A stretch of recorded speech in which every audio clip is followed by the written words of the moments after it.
The year of 2024 has come to a close. This year offered some absolutely garbage movies and a whole bunch of really strong movies. So here are my picks for the 10 best movies of the year.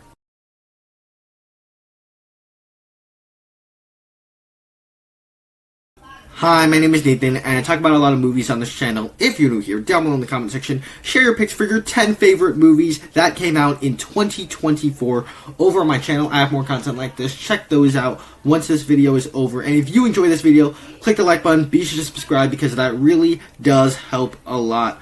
With all that said, let's just get straight into the ranking. Kicking off the top 10, Furiosa. Now, this is the prequel to Mad Max Fury Road, a movie that came out 9 years ago, or actually 10 years ago, as of the time this video drops.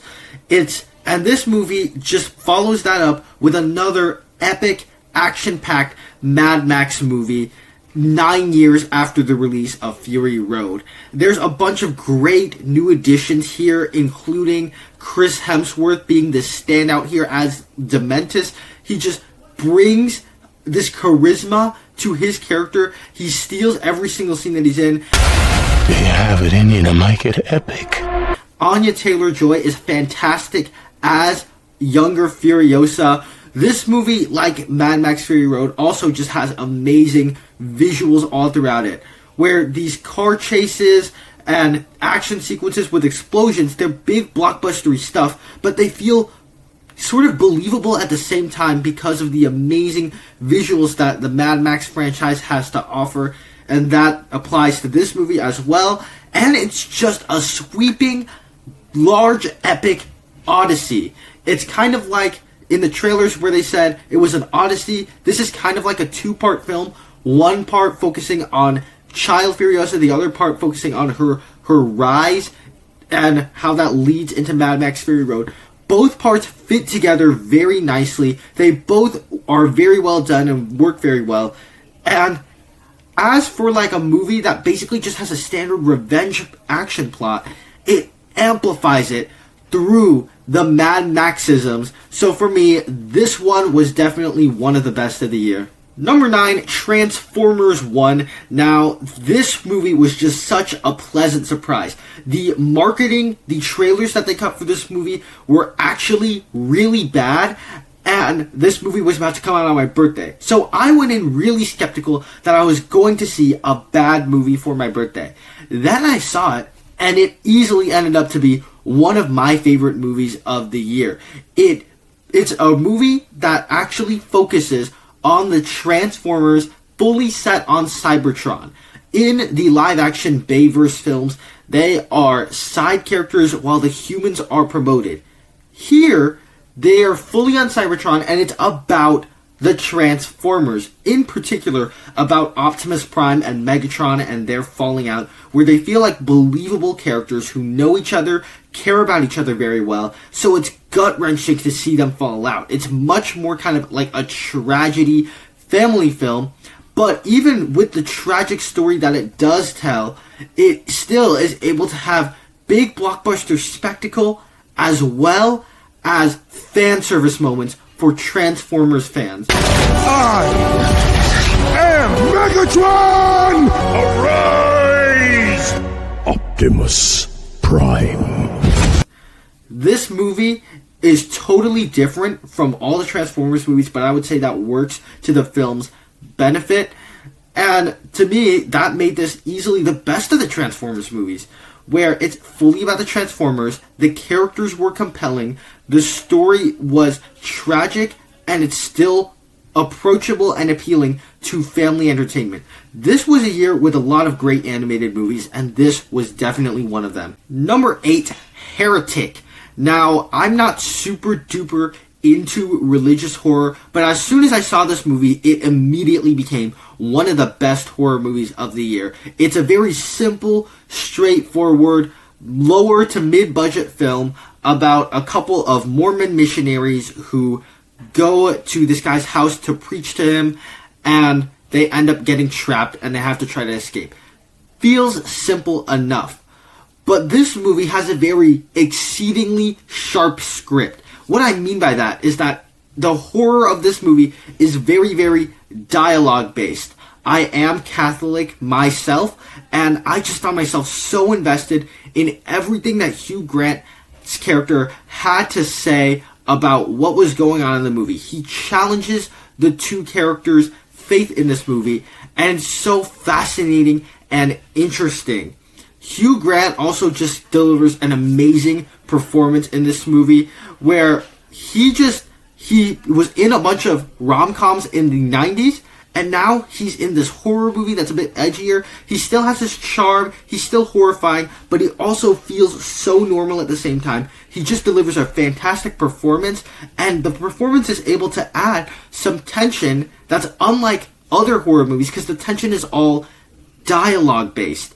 Every time you feel like this movie's about to go in the generic route, then there's a big shocking reveal, and where you're trying to figure out what Hugh Grant's character actually believes, what he's trying to do here, that just ends up making for a great experience. It's a nice refresher to get a lower to mid-budget horror movie in today's day and age, and this, I would say, is a must-see religious horror movie. Number 7, we have Challengers.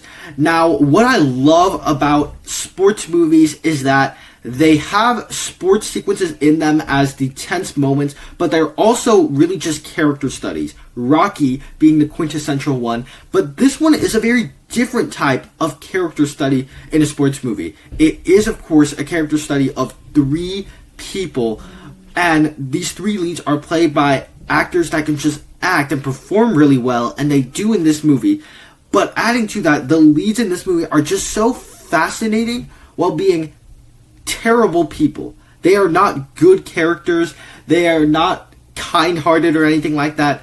They are actually unlikable characters, but you're not really supposed to root for any of them, and that's the experience that you have while watching this movie, and that's what makes the 3 leads in this so fascinating. And it's kind of a character study between the relationships between the 3 of them.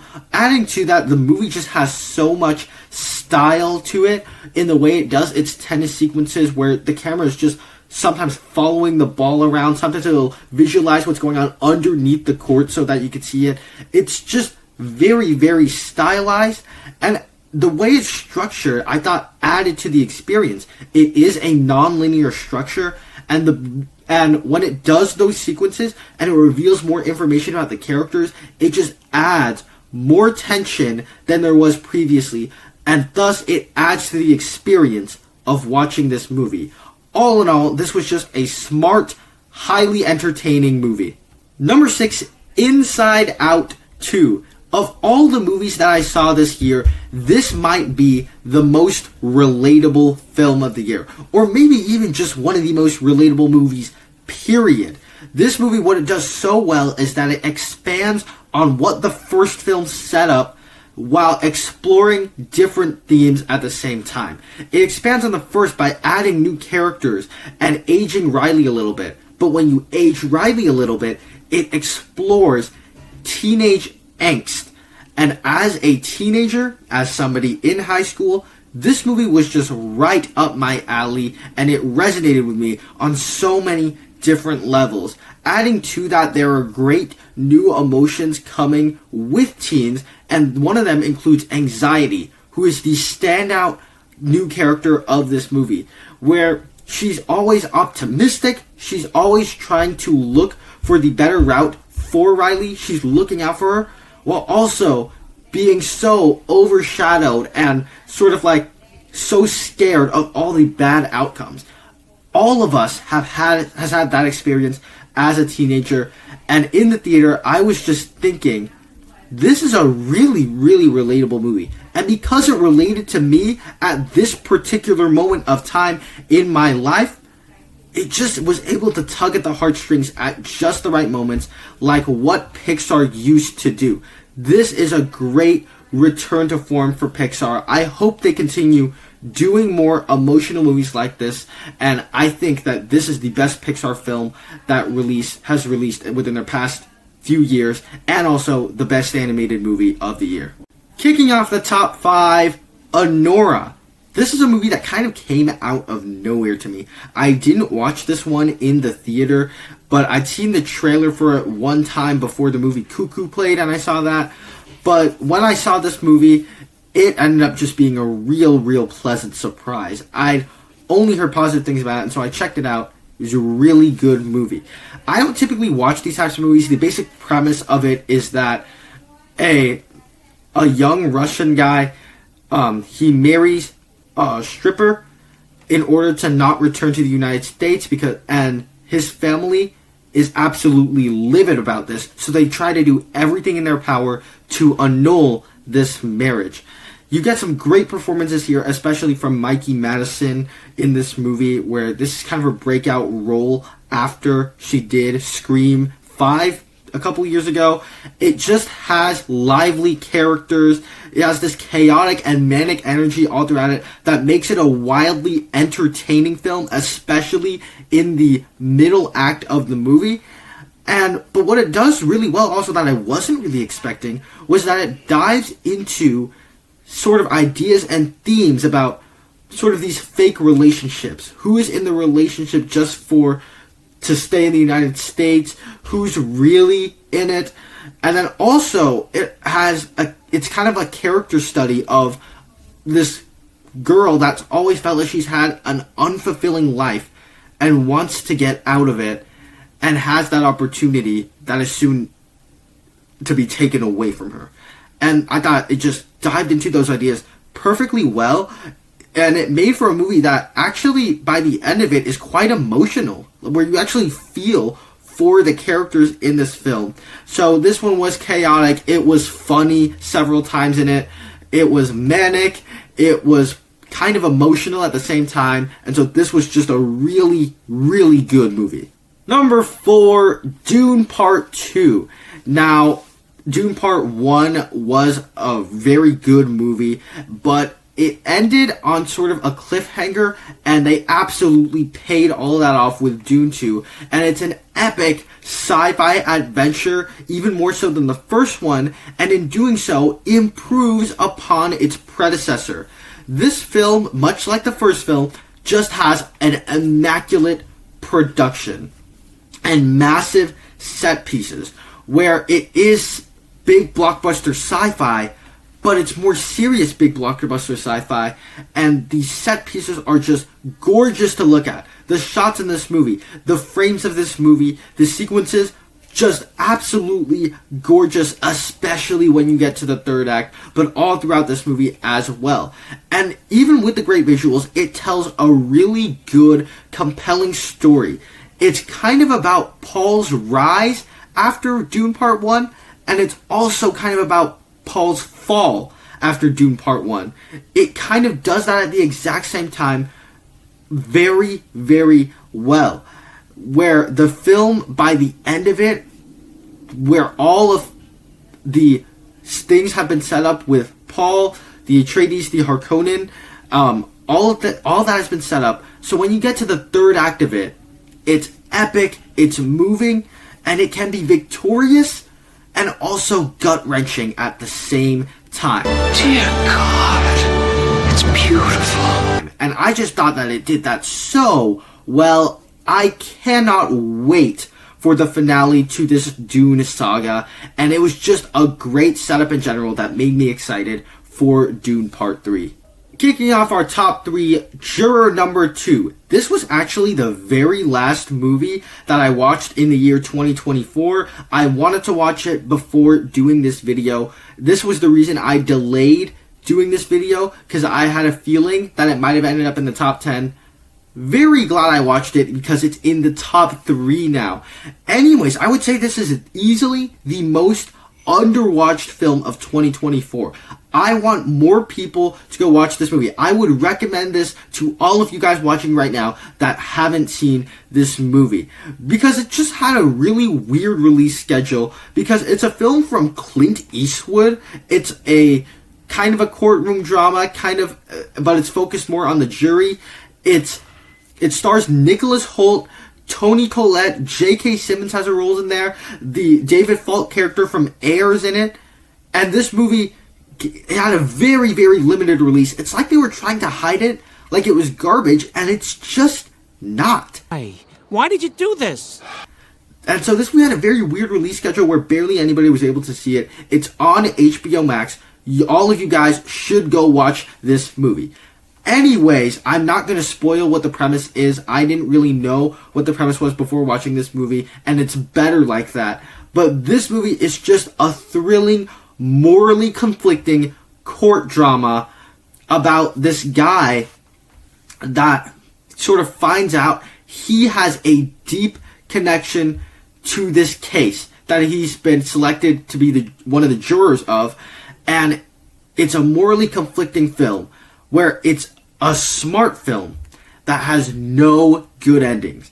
Which path he takes, whether it's the legally right path or the illegal path, there are no good answers. There's always something that's going to go down, that's going to go wrong with whatever choice that the Nicholas Hoult character makes in this movie. I just thought it was a really smart film, and it ends on the right note to be very, very interesting and thought-provoking. I know I'm saying all this very vaguely. That's because I don't want to spoil what the premise of this movie is. But if you guys do not know what the premise of this movie is, just go watch this movie. It is a much better experience. Our runner-up is going to be Wicked. This was just another pleasant surprise that came out this year. I'm not particularly a Wizard of Oz fan. I've never seen Wicked, the Broadway play. I don't know the story of Wicked, or I didn't know before watching this movie. And this just ended up to be one of the best movies of the year. This, to me, easily was the Wizard of Oz movie that I got the most invested in. And it feels the largest in scale of all the Wizard of Oz movies. It kind of kicks off like Harry Potter as a musical, where it just does this world building of this school that they're at. But there's also just some really, really strong character work, especially with our two leads, where one of them feels like she doesn't belong. The other one is super duper popular. Popular, you're gonna be popular. And they're kind of perfect for each other to become friends and go on this adventure with. And the character work was actually really compelling. So when they get together, when the conflict happens over at wherever the Wizard of Oz lives, the conflicts are based off of opinions, where they're set down two separate paths, but they still very much respect one another. They still very much care about each other. I just thought that was done really well with the characters. Likewise, this movie is a 2-hour and 40-minute movie. It just flies by. And when it said to be continued at the end of this movie, I could have sat there for 2 more hours watching Wicked Part 2, and I probably wouldn't even notice, because this movie just flies by. Now, as for me, do I watch a ton of musicals? No, I don't, but when musicals are good, they really are great to me, and I just thought this was a great, great movie. Quick honorable mention here, The Penguin. This was my favorite thing that came out in 2024. My number one movie of the year might be my favorite movie of the year, but this was my favorite thing that I watched in the year 2024. However, I cannot include it on this list because it is a TV show, but The Penguin is absolutely amazing. If you guys like The Batman, you will enjoy The Penguin. It's amazing. But my favorite movie of 2024, I'm going to go with Alien Romulus. This film, what I just think does so well is that it takes all the best elements from all the previous Alien films, mashes them up, and does a really, really good version of them. I'm a big fan of the first 2 Aliens. I do not like any of the movies that follow after that. And this was the first really good Alien movie that we had since 1986. That's crazy. But that also just made for a really good experience at the movies. It goes back to all of the classic franchise's strengths and roots, as it very much captures the tone and vibe of the original Alien in particular. But when I say it takes all the best elements of the franchise, was that it even ties into Prometheus a little. with what they use in the movie. There's this thing at the end that's kind of reminiscent of Alien Resurrection, a movie I do not enjoy. That kind of, I think it does much better in this movie and actually makes for a thrilling sequence. And so it just ties together a bunch of the different Alien films, takes small elements from each of them, and works as an homage to the two good Alien movies from way back in the 70s and 80s. And it plays it safe, it plays it to the formula, but it plays the formula really, really well. It doesn't try to introduce these new elements the way that Alien Resurrection, Prometheus, and Covenant do, and Alien 3 do.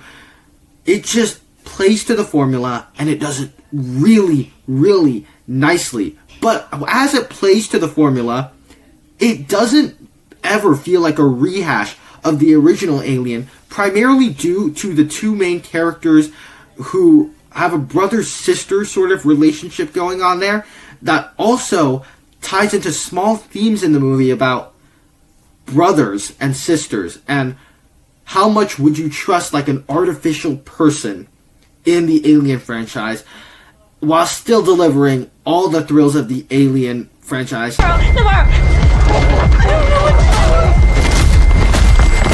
To me, as an Alien fan, I loved this movie. It was the most enjoyable movie of the year. So for me, this was my favorite movie of 2024. There you have it. Those are my picks for the 10 best movies of 2024. Down below in the comment section, share your picks. Over on my channel, there's more content like this. Check those out right now. Thank you guys so much for sticking around to the end. I will see you in the next one.